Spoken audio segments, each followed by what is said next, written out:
¿Qué piensas acerca de que a los niños se les haga creer en los Reyes Magos? ¿Crees que está bien o lo desapruebas? No, está bien. Los niños tienen derecho a confundir la fantasía con la realidad. A mis hijas el ratoncito Pérez les traía dinero a cambio de los dientes. No pasa nada. Ninguna de mis hijas es religiosa ahora por eso. Pero no podías. Lo que no es justo es que sustraigas a un niño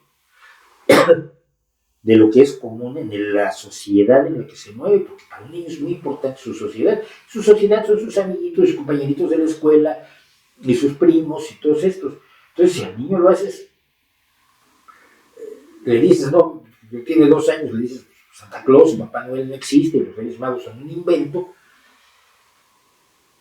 no creo que le hagas especial daño, pero socialmente lo vas a vivir, porque entonces los que están a su alrededor, o les va a decir a todos, es que los Reyes Magos no existen, y entonces ellos van a ir con sus papás, y entonces sus papás van a venir conmigo y decirme, ¿qué estás haciendo? Tienen derecho. Entonces yo creo que no veo, no creo que tenga consecuencias a largo plazo, por lo menos, a ver, yo también creía en ellos. Uy, yo creía que alguna vez en la alfombra de mi casa había una huella del elefante de Gaspar y cosas así. Pasa nada.